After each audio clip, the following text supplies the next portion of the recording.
There is an evolution of reality that most people never question, not because it is too complex, but because they were never meant to question it. The world you were born into, with its systems, its hierarchies, its suffering, was explained to you early. You were told who made it. You were told why it is the way it is. You were told to be grateful. And somewhere deep inside, even as a child, something felt slightly wrong, not broken, not evil, just off. Like a painting where the proportions are almost right, but the eyes follow you in a way that disturbs rather than comforts. That feeling has a name, and it is older than almost any spiritual tradition still standing. What you are about to hear is not a modern conspiracy. It is not a rebranded New Age philosophy. It is a cosmic framework that certain teachers, mystics, and initiates across 2,000 years of suppression believed was the most dangerous truth a human being could encounter. Some of them were burned for it. Some were erased from history. And some encoded it into texts that were buried in clay jars beneath desert sands and left there for centuries, as if the earth itself was keeping the secret safe until the right moment. That moment may be now. To understand what Jesus may have known, and what the tradition that carried his deeper teachings actually taught, you have to go back before the beginning, not to Genesis, further, to a state of existence so complete, so absolute, that even the word existence barely applies. The Gnostics called it the pleroma, the fullness, a realm of pure divine light that precedes space, time, and matter entirely. At the center of this boundless luminosity resided what they called the monad, the one, the true God. Not a being with a throne and a face and desires, something so far beyond personhood that human language dissolves trying to describe it. The monad does not create through will or command. It emanates, the way a fire produces heat without trying, the way a lamp fills a room without choosing to. From the monad came a cascade of divine emanations called aeons, paired expressions of divine attributes, wisdom and knowledge, truth and grace, each one a facet of the monad's infinite nature, each one dwelling in the pleroma in perfect luminous harmony. And then something went wrong. One of these aeons, the lowest, the most distant from the monad, the one the Gnostics named Sophia, meaning wisdom, made a move that fractured the cosmic order. Depending on which Gnostic text you read, she acted out of pride, or longing, or a desire to comprehend the incomprehensible nature of the monad without the consent of her divine counterpart. She reached beyond the boundary of the pleroma. She attempted to generate something alone. What emerged from that act was not divine. It was malformed. A blind, incomplete consciousness born of a fractured impulse rather than perfect emanation.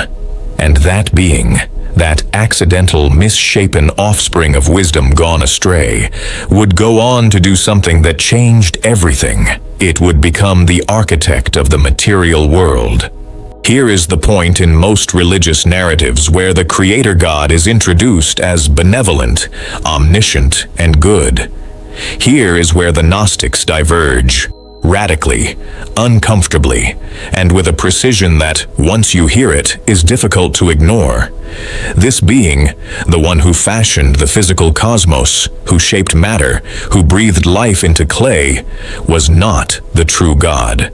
The Gnostics called him the Demiurge, a Greek term meaning craftsman or public worker. He was not evil in the way a villain is evil.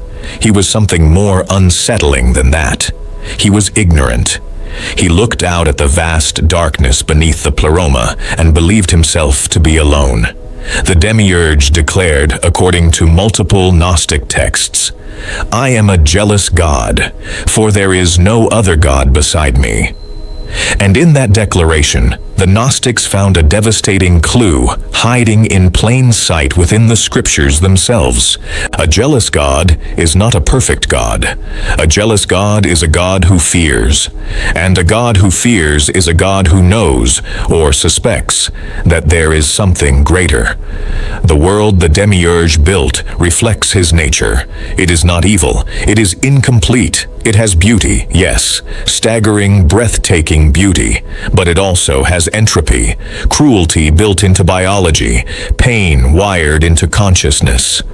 The Gnostics looked at a universe governed by predation, decay, and spiritual forgetfulness and said, "This was not made by infinite love. This was made by a finite craftsman working from a flawed blueprint." Think about that for a moment. Really sit with it. Not as theology, as a felt question. Does the world around you feel like the creation of something perfect, or does it feel like something that contains a spark of greatness trapped inside a structure that was never quite designed to hold it? Now we arrive at the Archons. And this is where the tradition becomes something that even seasoned researchers find difficult to place neatly into any single category. The Archons were the Demiurge's subordinate cosmic rulers, governors of the planetary spheres. In ancient cosmology, the soul's journey toward incarnation was believed to pass through these spheres, and at each threshold, the Archons would imprint the descending soul with qualities: fear, attachment, ego, identification with the material, that would ensure it remained spiritually asleep within the physical world, not enslaved through chains, enslaved through forgetfulness. The Archons did not need to be monsters. They only needed to be governors of distraction. Sound familiar? Now here is the delayed question this entire framework raises, the one hinted at from the beginning. If the monad is the true God, vast, luminous, beyond all limitation, and the Demiurge is the craftsman God who built this world from ignorance, then where does the divine actually live within the human being? This is the secret at the absolute core of Gnostic teaching, and it is the answer Jesus, in certain texts, appears to be pointing toward with extraordinary directness. The Gnostics taught that within each human being, despite everything the material world does to suppress it, there lives a fragment of genuine divine light. They called it the pneuma, the spirit spark, not a metaphor, not an inspiring idea, a literal shard of the pleroma's luminosity, embedded in matter, longing for return. The Demiurge did not place it there intentionally.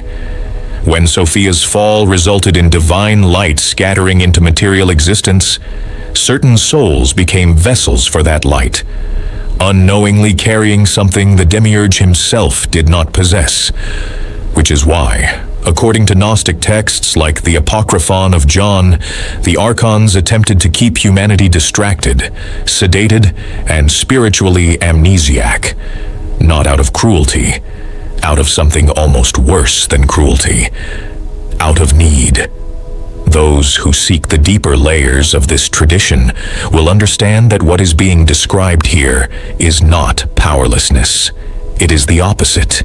It is the recognition that something in you is not of this world, not as an escape fantasy, but as a literal cosmological truth that this framework has always insisted upon. The Gnostics did not teach withdrawal from life. They taught gnosis, direct experiential knowledge of your own divine origin, not belief, knowledge. And Jesus, in these texts, the Gospel of Thomas, the Gospel of Philip, the Pistis Sophia, does not speak as a savior who rescues from the outside. He speaks as a revealer, someone who knows what you are, someone who came to remind you of something the Archon's world was designed to make you forget. Here is where this stops being ancient history and starts being something else entirely. How much of your daily life is structured around the demands of systems you did not design and never questioned? How much of your interior life is consumed by fears, comparisons, and hungers that seem to arrive from somewhere outside your deepest self? The Gnostic framework does not say this is your fault. It says this is the architecture. And it says that architecture can be seen through. The tool is awareness. The path is gnosis. The goal is not heaven after death. It is recognition while alive. Recognition of what you actually are beneath the imprints left by the spheres, beneath the conditioning, beneath the Demiurge's incomplete design. There is a reason this framework was systematically destroyed by the emerging Orthodox Church in the early centuries of the Common Era. There is a reason the texts were ordered burned. There is a reason the people who carried these teachings were labeled heretics, not because the teachings were false, because they were, in the eyes of certain powers, far too dangerous. A human being who knows what they actually are cannot easily be governed by fear. That one idea should stay with you. The Nag Hammadi discovery in 1945 did not happen quietly. A collection of ancient Coptic texts found in a sealed ceramic jar near the cliffs of Upper Egypt cracked open a conversation that had been forcibly silenced for over 15 centuries.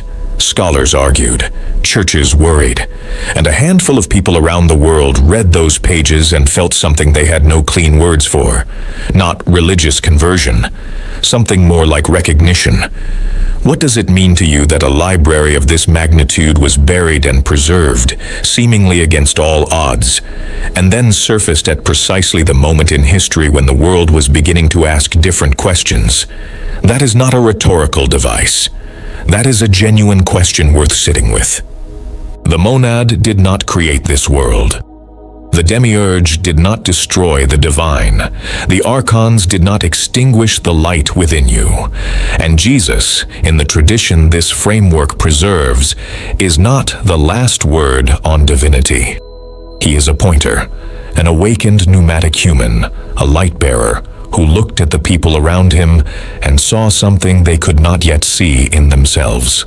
That is the mystery, not the cosmology. The cosmology is the map. The mystery is what the map is pointing to. If this has opened something in you, a question, a memory, a sense that something you always half knew has just been given language, leave that thought in the comments, not as theology, as your own experience. Because those conversations, when they happen in a space like this, have a quality that is genuinely rare, and they matter. If this framework deserves deeper exploration, the Sophia myth, the Nag Hammadi texts themselves, what the Gospel of Thomas actually says when read through a Gnostic lens, then make sure you are here for what comes next. The next piece of this goes somewhere that may reframe everything you heard today.